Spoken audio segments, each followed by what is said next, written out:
Read2Lead Family, how you doing? It feels good to be back, and it feels good to have Xavier back to read with us again. Today we're going to read Cooking with Daddy by Corinthia Myrick. She's actually one of our partnered Read2Lead authors, so we're very excited to get started on this book. So without further ado, I'm going to hand it over to Xavier. Thank you. And you got it. Okay.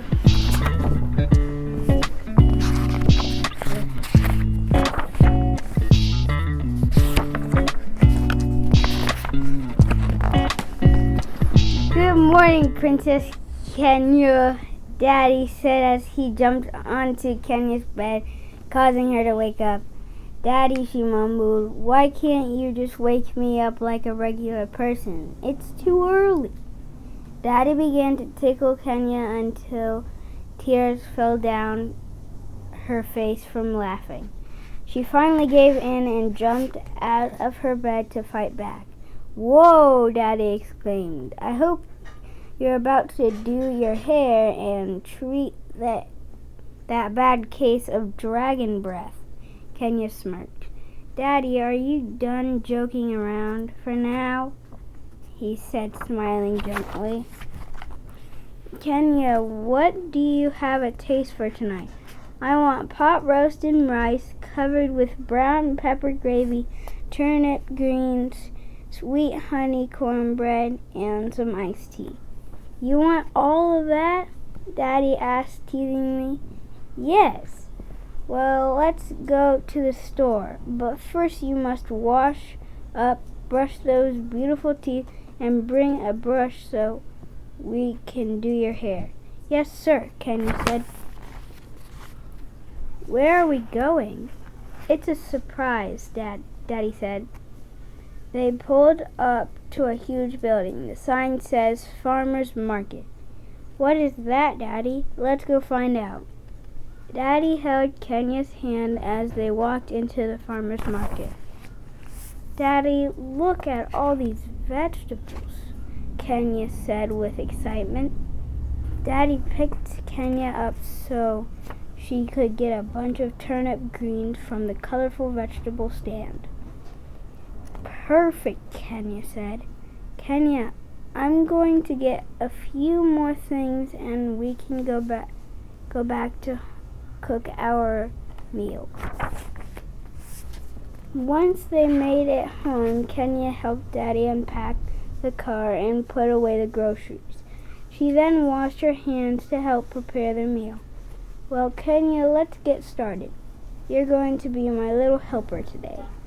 Kenya's eyes beamed with excitement as she went to get her own apron and chef hat. She immediately ran back to Daddy yelling, I'm ready, I'm ready.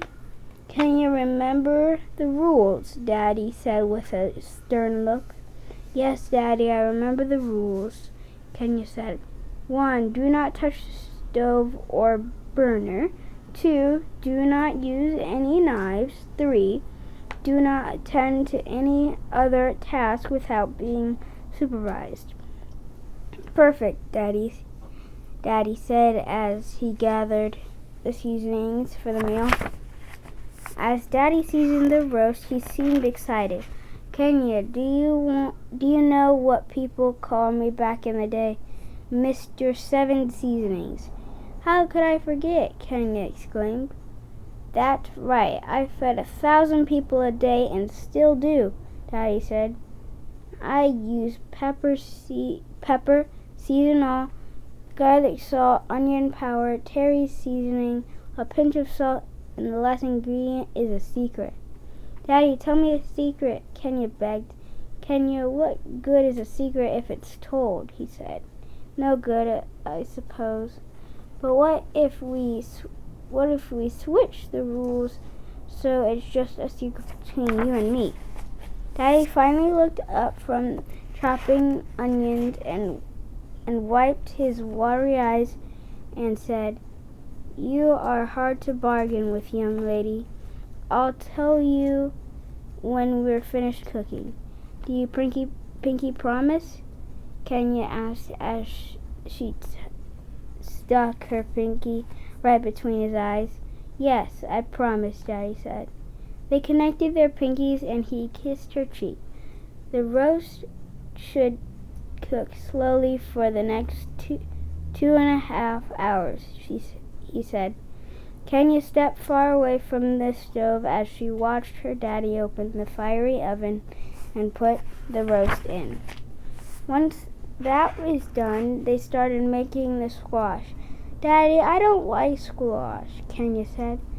Well, you'll like squash after we finish making this casserole. If you don't like it, I would wash dishes for the rest of the week, but if you do like it, you're going to help me in the garden next week, he said. It's a bet, Kenya said as she mixed the cheese and peppers in the casserole dish. As she worked on the casserole, Daddy dropped the turnips into the large pot. Soon the house was filled with a delightful smell. The kitchen was steaming, the turnips were simmering, the roast was baking, and the casserole was rising. It had been almost 2 hours. The only thing left to do was make the rice gravy and sweet cornbread. They sat at the table and then blessed the food. Everything was delicious, even the squash casserole. Despite losing the bet, Kenya was delighted she would get to spend more time with her amazing daddy while growing a green thumb. Suddenly, Kenya remembered, Daddy, what's the 7th secret seasoning? The 7th seasoning is love. The end. Bye, Read2Leaders. See you next time. If you're an author and you would like your works featured on Read2Lead, like our partner here, Corinthia Myrick, reach out to us on our social media accounts. Wow, so many books to choose from. How can I decide? You know what that means? We have a bunch of new videos to do. So come back, share these videos with your friends, read along. We enjoy reading with you and we hope you come back soon. Read2Lead, follow us on Instagram, Twitter, Pinterest, and share with your friends. See you soon.